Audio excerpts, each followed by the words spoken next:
بسم اللہ الرحمن الرحیم۔ السلام علیکم۔ یہ national audio library for the blind کی آواز ہے۔ آپ سن رہے ہیں حضرت مولانا جلال الدین رومی رحمۃ اللہ علیہ کی حکایات پر مبنی کتاب حکایات رومی۔ اسے آپ کے لیے پڑھ رہی ہیں فرحان ناز۔ حکایات رومی صفحہ نمبر 219، حکایت نمبر 64، مشورہ مفت۔ ایک شخص کافی مدت سے بیمار اور زندگی سے لاچار و بیزار تھا۔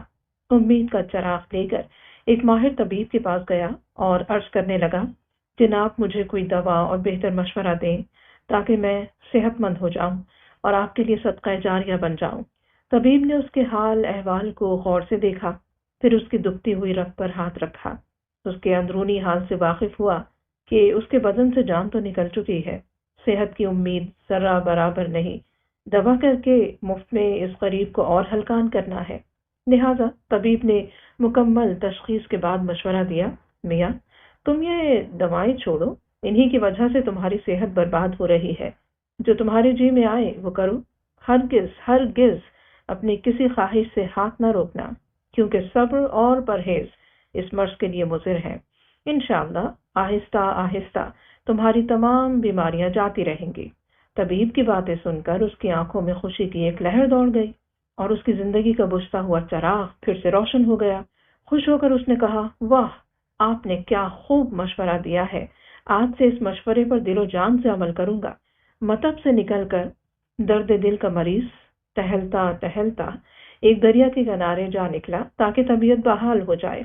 وہاں اسے ایک اس سے بھی زیادہ دل جلا نظر آیا جو دریا کے کنارے بیٹھا منہ ہاتھ دھو رہا تھا۔ اس کا گنجا سر دھوپ میں چمک رہا تھا۔ مریض کا بے اختیار جی چاہا کہ اس کے چمکتے ہوئے گنج پر ایک زوردار تماچا مارے۔ دل میں سوچنے لگا، اس وقت مجھے اپنی خواہش کو روکنا نہیں چاہیے ورنہ میری صحت ٹھیک نہیں ہوگی۔ صبر اور پرہیز میرے لیے ہلاکت ہے اور طبیب کی ہدایت بھی یہی ہے کہ جو جی میں آئے وہ کرو۔ یہ خیال آتے ہی وہ بے تکلف آگے بڑھا اور تڑاک سے اس شخص کی گدی پر تماچا دے مارا۔ اس غریب کا دماغ گھوم گیا، تڑپ کر اٹھا اور کہا، اے بے ایمان میں نے تیرا کیا بگاڑا ہے؟ اور ارادہ کیا کہ چانٹا مارنے والے کو 2-3 گھونسے اس زور سے لگائے کہ یہ سب کھایا پیا بھول جائے۔ لیکن اس نے نظر جو اٹھائی تو سامنے ایک نحیف و نزار شخص دیکھا جس کی ایک ایک پسلی نمایاں نظر آ رہی تھی۔ اس آدمی نے ہاتھ روک کر دل میں کہا، اگر میں اس کو ایک گھونسا بھی ماروں تو یہ برداشت نہیں کر سکے گا اور یہ اسی وقت ملک عدم کا راستہ لے گا۔ حالات کے مارے ہوئے کی موت کی ذمہ داری مجھ پر آ جائے گی، اور پھر مرض الموت نے تو اس بیچارے کا پہلے ہی کام تمام کر رکھا ہے۔ مرتے ہوئے کو کیا ماروں؟ لوگ سارا الزام مجھ پر دھر دیں گے۔ اس نے سوچا خود بدلہ لینا کسی بڑی مصیبت کا پیش خیمہ بن سکتا ہے، لیکن اسے یوں چھوڑ دینا بھی ٹھیک نہیں ہوگا، کیونکہ نہ جانے پھر کس کس کو تماچے مارتا پھرے گا۔ لہٰذا اس نے ارادہ کیا کہ اس بیمار کو قاضی کی عدالت میں پیش کیا جائے اور وہاں انصاف طلب کرے۔ اس آدمی نے بیمار کا بازو پکڑا اور قاضی کی عدالت میں لے گیا اور اپنا دعویٰ قاضی کے سامنے پیش کیا۔ پھر مریض نے اپنی ساری رودات سنائی۔ قاضی سارے حالات و واقعات سن کر غور کرنے لگا کہ شریعت کا فیصلہ تو زندہ آدمیوں اور صاحب مال کے لیے ہے، نہ کہ قبرستان والوں کے لیے۔ قاضی نے اس آدمی سے کہا، محترم آپ شرع، حسد، قصاص اور انتقام کی حقیقت کو سمجھتے ہیں۔ یہ تو قبر کی مانند ہے، اگر قبر کی اینٹ تیرے اوپر گر جائے تو قبر سے کیا انتقام لے گا؟ اس لیے ایسے بیمار سے جھگڑا نہ بڑھا۔ پھر قاضی اس قبر کے مہمان کی طرف متوجہ ہوا اور اس سے پوچھا، بھائی تمہارے پاس کچھ رقم ہے؟ اس نے کہا، میرے پاس 6 درہم ہے۔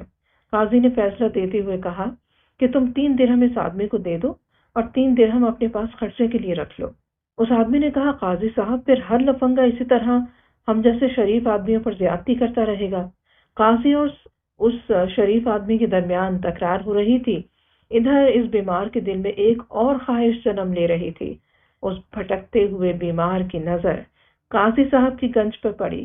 کس وقت سے اس کے ہاتھ میں خارش ہو رہی تھی۔ اس کے سر کا چاند اس آدمی کی گنج سے بھی زیادہ چکنا اور صاف تھا۔ اسے وہ گدی تماچا مارنے کے لیے اس آدمی کی گدی سے کہیں زیادہ موزوں لگی۔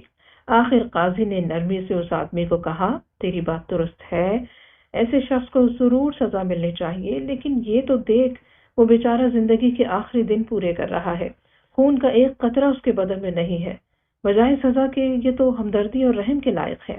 اس بیمار کو آخر دل کی بات ماننی پڑی، اور دوسرا اس نے دل میں سوچا کہ تماچے کا معاوضہ 3 درہم سستا ہے۔ وہ راز کی بات کہنے کی غرض سے قاضی کے قریب ہوا اور ایک زوردار تماچا قاضی کی گدی پر رسید کر دیا اور کہنے لگا، تم دونوں یہ پورے 6 درہم لے لو اور میں اس کیس سے فارغ ہوا، مجھے تو اس مخمصے سے رہائی دو۔ وہ یہ کہہ کر چل دیا۔ قاضی کو جب ہوش آیا تو اس آدمی نے کہا، اے انصاف کے بادشاہ، آپ نے جو دوسرے کے لیے پسند کیا وہی آپ کو ملا۔ آپ کی مثال تو اس بکری کی طرح ہے جس نے بھیڑیے کے بچے کو دودھ پلایا۔ قاضی نے کہا، ہر وہ چیز جو قضا لے کر آئے اس میں ہماری تسلیم و رضا ضروری ہے۔ میں اللہ کے حکم سے باطن میں خوش ہوں، اگرچہ میرے چہرے پر ناگواری کے تاثرات ابھرے ہیں۔ میرا دل باغ اور آنکھیں ابر کی مانند ہیں، کیونکہ ابر کے رونے سے باغ ہنستا ہے۔ قدرت الہیہ کے ہاتھ سے کسی کو زہر ملتا ہے اور کسی کو امرت، کسی کو غم اور کسی کو خوشی۔ انہی متضاد کیفیتوں میں چاہنے والوں کی بہتری اور اصلاح کا راز پوشیدہ ہوتا ہے۔